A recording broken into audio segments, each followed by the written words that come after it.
You look great in that dress, Harper.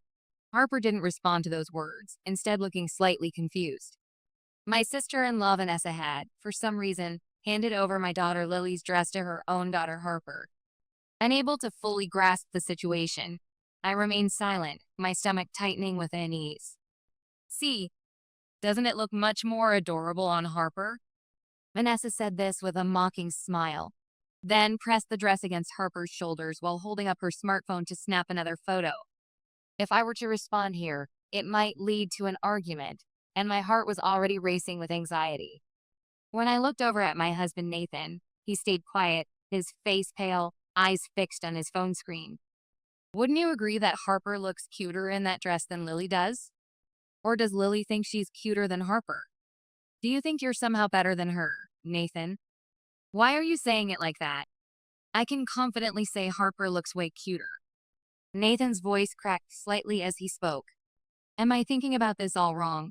Vanessa's tone grew more intense, as if she'd claimed a decisive victory, her fingers rapidly tapping on her screen. I stood frozen, my breath caught in my throat, wondering what I was witnessing here. Harper wearing the dress is something special. If someone offers it to you, you absolutely take it. Got it? Vanessa shot a glare at Nathan, her perfectly manicured nail pointing accusingly. Why is it he can never stand up to her? Though he's my husband, I couldn't help feeling a sharp twist of disappointment in my chest. And yet, his next words, regardless of Vanessa's pressure, were unforgivable. Well, it's true that the dress looks better on Harper than on Lily anyway. When Nathan looked down at Lily and said that, time stopped for me. His words hit me like a cold splash of water, sending chills down my spine. Lily's small face changed to an expression filled with sadness, her eyes glistening with tears. Thank you for everything up until now. Taking Lily's hand, I said this flatly, feeling my heart hardening with each beat. She also sensed my resolve, nodded slightly, her small hand squeezing mine, and then looked back at Nathan. Bye, Daddy. With that, we began preparing to leave together, my fingers trembling as I gathered our things. As we walked out the door, Vanessa's laughter echoed behind us, but Lily and I didn't stop. We kept walking, committed to our new future, not looking back, the weight of betrayal heavy on our shoulders. But everything would change in just 10 minutes. My name is Olivia Turner, and I'm 45 years old. I live with my husband Nathan and our daughter Lily. I've always thought we had a peaceful and happy home, our own little sanctuary from the chaos of the world. In our open dining kitchen with a view of the living room, I was casually preparing breakfast, the morning light streaming through the windows, warming my face.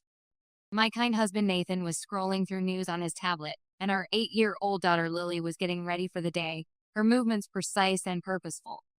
Just before leaving for school, she has a habit of double-checking her backpack, her small fingers carefully running through the contents. Aside from weekends, I also work as a freelance costume designer. Perhaps sensing my often hectic schedule, Lily is an independent, easygoing child who handles things herself, never adding to my stress. Nathan absolutely adores Lily and, without being asked, braids her hair into pigtails every morning, his fingers moving with surprising gentleness. I wanted to be a dad who can braid hair, he once told me, his eyes soft with affection. Since her preschool days, he's been trying, sometimes struggling to braid her hair before heading out for work, his face a portrait of concentration. Now he braids her hair faster and better than I do, a fact that fills me with both admiration and a touch of good-natured envy. Through the kitchen window, I could see our small garden, a precious patch of nature in our suburban life. On my day off last week, Lily and I planted some bulbs for spring, our hands working together in the rich soil. They were tulip bulbs we got from a local hardware store, nothing fancy but full of promise. We just prepared the flowbed soil and planted them, our little secret waiting beneath the earth. Nothing more to do until spring, but the anticipation makes me smile. Still, I find myself glancing at the bare garden soil from the small kitchen window out of habit, imagining the colorful blooms that will eventually emerge. The day we planted the bulbs, Nathan's sister Vanessa suddenly moved into our neighborhood. She moved in without notifying Nathan beforehand and then came to greet us with her daughter Harper, her arrival as unexpected as a summer storm. It's been a while, Olivia. We're right nearby. I might be bothering you sometimes, but I look forward to getting along, she announced, her voice dripping with false warmth. Wearing gardening gloves and caught off guard by her unexpected visit, I was bewildered, my heart skipping a beat. Nathan's displeasure was clear on his face, and he seemed slightly irritated, his jaw tightening. Vanessa, you could have at least given us a heads up before coming, he said, his voice strained. Vanessa narrowed her eyes slightly. With perfectly groomed hair, she played with a strand and gave Nathan an upward glance, smiling with practiced charm. Hey, can we talk alone for a bit? There are things only siblings can talk about, right? Her voice was honey sweet, but somehow made my skin crawl. Nathan stared at Vanessa for a moment without saying a word, and then it led to him listening to various matters inside the house, his shoulders slumping in resignation. I was left feeling confused, a knot forming in my stomach. So, Harper's left behind, standing awkwardly on our lawn. Seeing her looking bored, I invited her to help plant bulbs in the flower bed with Lily, trying to ease the tension in the air. Sorry, Auntie Olivia. Holding the small shovel I handed her, Harper said this with a slightly sad look on her face, her eyes downcast. Harper, for an elementary schooler, had bright brown hair and large expressive eyes that seemed to hold a world of unspoken thoughts. She often dressed stylishly in designer clothes, looking quite like her mom Vanessa, who had long golden hair and a striking appearance that demanded attention. Unlike Lily and me, who had a calmer look, Harper wore cheerful, colorful clothes with bright ribbons, a walking rainbow against our more subdued palette. You don't have to apologize, sweetie. Let's plant these together, okay? When spring comes, we'll have lots of flowers, I said, trying to make her feel welcome. Yeah, thank you. Lily smiled gently and placed a bulb in Harper's hand, her kindness making my heart swell with pride. After a moment's thought, Harper sat on the ground and began digging with the shovel, her initial hesitation melting away. Once the bulbs were planted in the flower bed, the two of them went home, Vanessa's perfume lingering in the air long after she'd gone. With a slight uneasy smile, Nathan turned to me and said, Vanessa wants us to watch Harper tomorrow morning, his voice tinged with apology. Apparently, Vanessa, since her divorce, had been under a lot of stress and wanted a break. Nathan hadn't gotten all the details, though, and I could see the conflict in his eyes. My mom and dad spoiled Vanessa so much when we were kids. I don't know. She knows how to get people to help her. He admitted I had to put up with it a lot growing up, rubbing the back of his neck. And did you just agree to watch her with that good brother smile of yours? I asked, already knowing the answer. Well, I just couldn't say no, he confessed, avoiding my gaze. Well, I'm the one who'll be taking care of her, aren't I? The little brother's still caving to his big sister's demands. Has anything really changed? I couldn't keep the edge from my voice, feeling the familiar pattern settling over us like a heavy blanket. From that day on, every weekend I wasn't working, Harper would be dropped off at our house.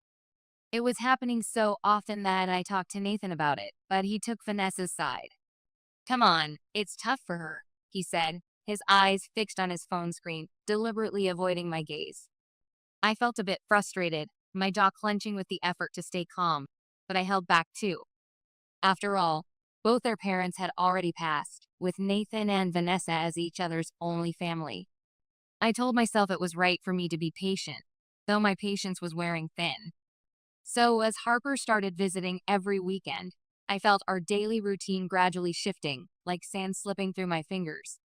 I'd prepare breakfast in the morning, glancing at the unchanged flower bed, feeling a faint unease as our peaceful days slowly lost their color, my heart heavy with worry. I began to notice the cause clearly. Nathan's attitude had changed since Vanessa moved nearby. He'd lost his kindness and seemed constantly rushed, a bit colder, as if a wall had formed between us. Though he works late every night, recently he's been taking his laptop out on his days off too, the blue light illuminating his face in the darkness. I'll go find a quiet spot to work on some projects, he'd mutter, already walking away. We're spending less time together as a family these days. I finally worked up the courage to ask him, my heart pounding in my chest. Asking this took a lot of bravery on my part. Nathan leaves his entire paycheck to me, doesn't smoke or drink, and has no real hobbies. He's always been a kind father who braids Lily's hair every morning. So if he says he doesn't have time for family, he must really be busy, I reasoned, though doubt not at me. I didn't know what answer I was hoping for, but I couldn't help but want something that would reassure me, some small comfort to ease the growing ache in my chest. They've given me a new project at work. I've got more work events to go to. I'm really sorry. He looked away, his shoulders slumped slightly, a gesture that felt both familiar and strangely hollow. In the past, he'd always valued family time despite his limited days off. But now it felt like that time had almost disappeared, leaving a void where our connection used to be. With an air of genuine regret, he muttered an apology again. I'm really sorry.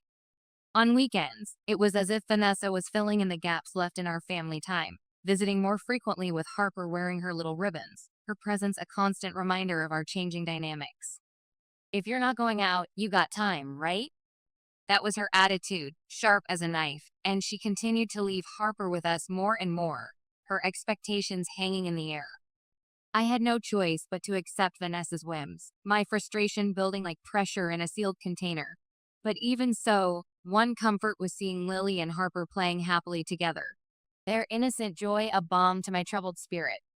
I quietly watched them from the living room sofa where they played right in front of me, their laughter washing over me like gentle waves. The soft sunlight streaming through the window gently illuminated their smiling faces, creating a golden halo around them. The two of them sat at the small piano in the corner of the living room, happily pressing the keys, lost in their own world of music and discovery. Harper, try pressing this white key here. As Lily instructed, Harper's eyes sparkled as she reached out her finger, tentative but curious. When a sound played, she smiled joyfully and exclaimed, I want to do it more, her excitement contagious. Lily smiled proudly and said, This is a song I learned. Then she began to play a simple melody with her fingers, her concentration absolute. Watching them, I felt my heart warm, thawing the ice that had been forming there. I recalled when Lily had started piano lessons at 3 years old, her tiny fingers barely able to press the keys. She had been nervous but captivated by the sound of the piano during her first lesson, her face a picture of wonder. Now she was the one teaching Harper, applying her experience with confidence. Seeing her growth was deeply moving, bringing tears to my eyes. Now, Harper, why don't you try playing? Lily encouraged her with a gentle voice. With some hesitation, Harper placed her fingers on the keys, her uncertainty giving way to determination. As sounds filled the room, Lily demonstrated, Here, like this. Her patience remarkable. Harper tried to imitate her, concentration etched on her small face. Their fingers danced across the keys, creating a symphony of imperfect but beautiful notes. Great job, Harper. Wow, you're learning so fast. Lily praised, her pride evident. Harper laughed bashfully but seemed to enjoy making sounds at her own pace, finding her rhythm. I cherished this moment, grateful to witness their growth, storing it like a precious treasure in my heart. The sound of the piano filled the room, blending with their laughter, creating a perfect harmony. I suddenly realized something, the revelation washing over me like cool water. For now, there was no shadow of Vanessa or the changed demeanor of Nathan. I could simply focus on enjoying this peaceful time, letting it soothe my troubled soul. The music and laughter from Lily and Harper were a source of comfort to me now, a reminder of what truly matters. As these weekends continued, Harper grew close to me and began to trust me. At times, she looked up to me almost like a real mom and often confided her feelings, her guard gradually lowering in my presence. Auntie Olivia, I'm sorry for always coming over, she whispered one day, her fingers tracing invisible patterns on the couch.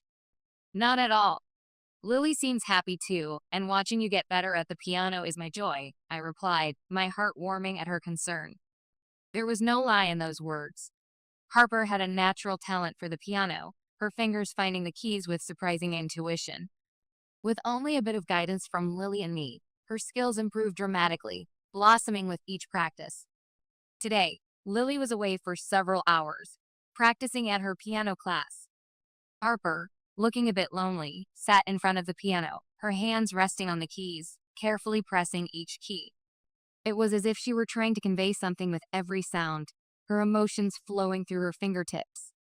Sensing a slight sadness in the melody, I walked over, my concern growing, and Harper looked up at me, tears streaming down her face, her eyes pools of distress. "What's wrong, Harper?" I asked, my stomach tightening with worry. "I'm sorry, Auntie Olivia. There's something I need to apologize for," she choked out, her small shoulders trembling. My heart fluttered with concern, beating against my ribs. Harper was always cheerful and lively in front of Lily, so what could be bothering her today? As I rubbed her back, feeling the tension in her small frame, I reassured her, "It's okay." Then Harper, through her tears, said to me, "It feels like Mom and Uncle Nathan are doing something bad together," her voice barely above a whisper. "Well, what exactly do you mean by that?" I asked, trying to keep my voice steady despite the sudden chill that ran through me. "I'm sorry," was all she could manage, her voice breaking. Despite feeling both surprised and uneasy, my mind racing with possibilities, Harper's sobs became so intense that she couldn't continue speaking.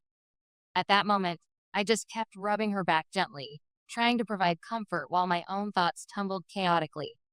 "It's okay, everything's fine," I soothed, though uncertainty gnawed at me. And I didn't bring up the topic again after that, not wanting to push her further. Nathan and Vanessa doing something bad.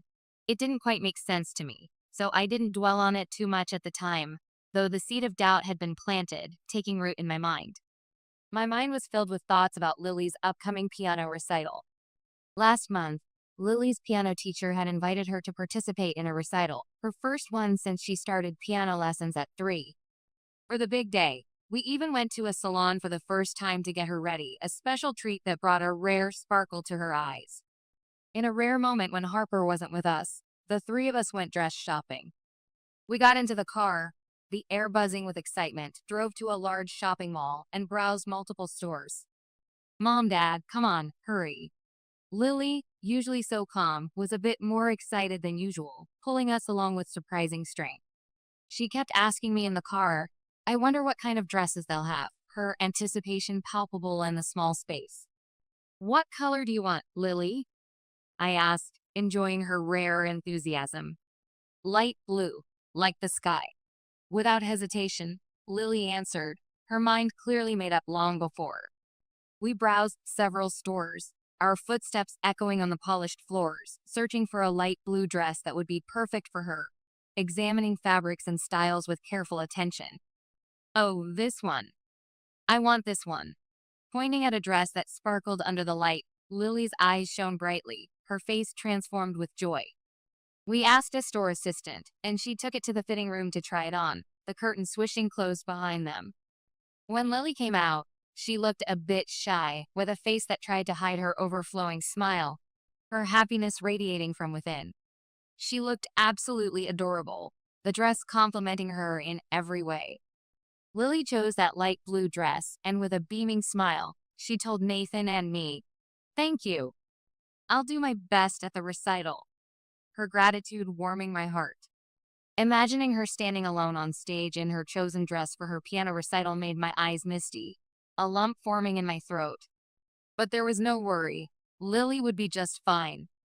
Her innocent smile was filled with confidence, a quiet determination that impressed me.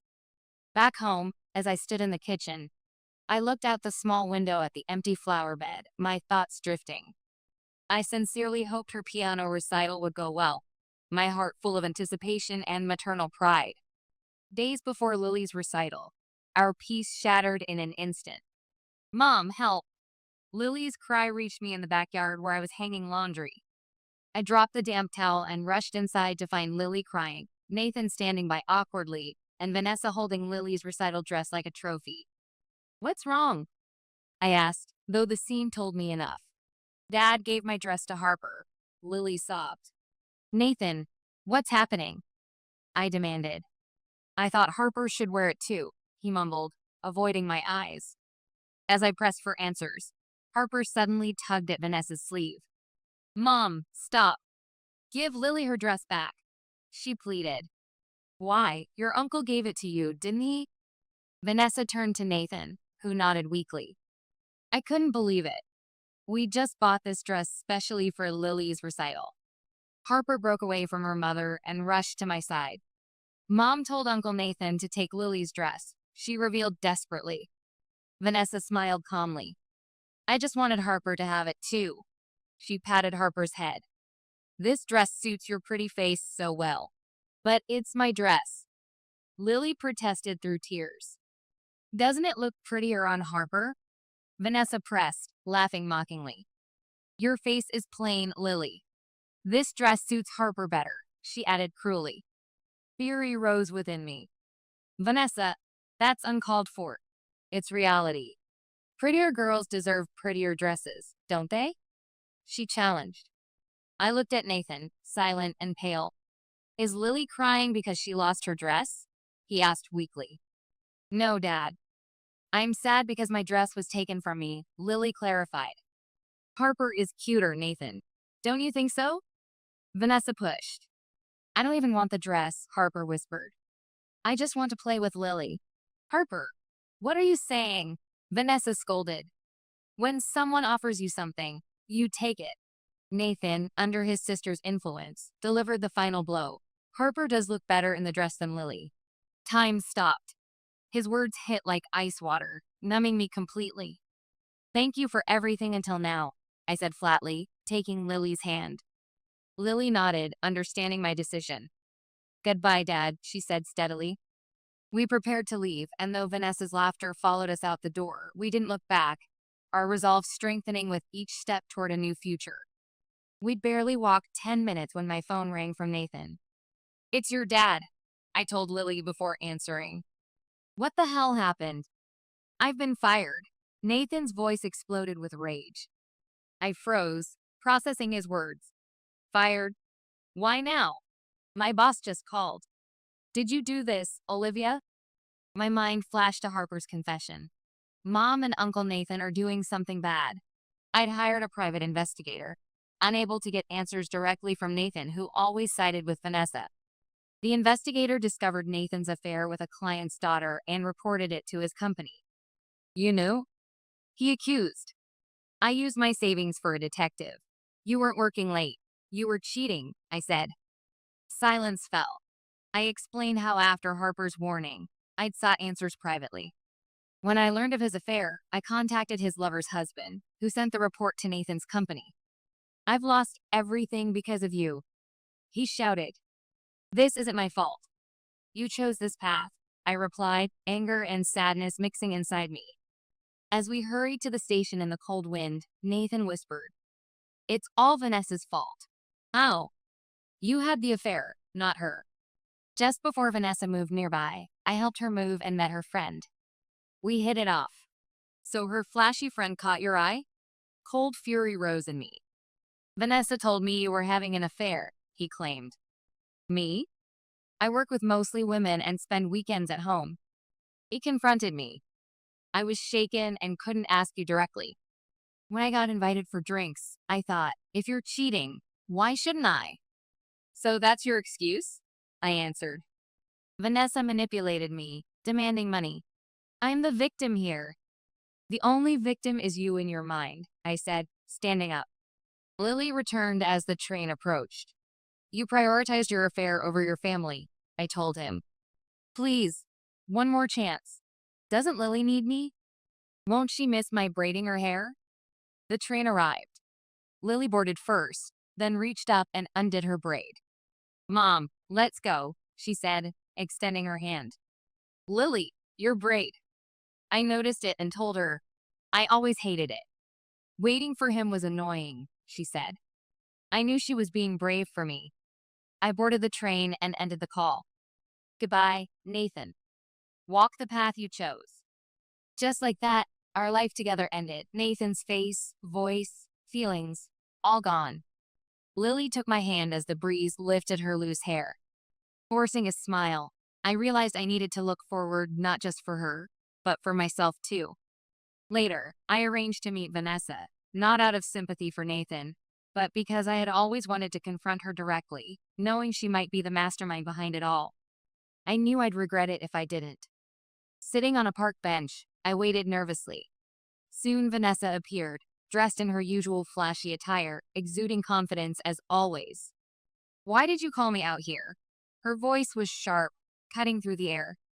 I have something to discuss with you. I tried to speak firmly, ready to release the frustrations that had been building up inside me. Oh, here to blame me again? Vanessa smirked, covering her mouth, and then burst into exaggerated laughter. If Nathan cheated on you, that's hardly my fault, she said with a dismissive wave. I can't forgive you for lying to Nathan and destroying our family.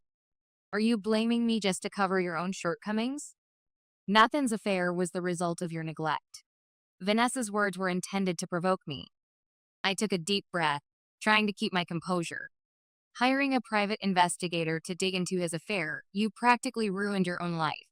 I also submitted the investigation results to the local authorities. Vanessa tilted her head slightly, not understanding.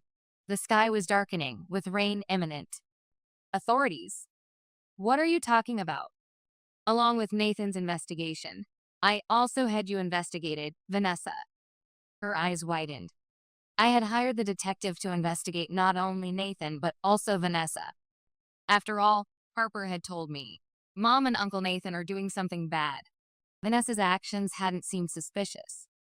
Despite being a single mother, she likely had a boyfriend, nothing unusual about that.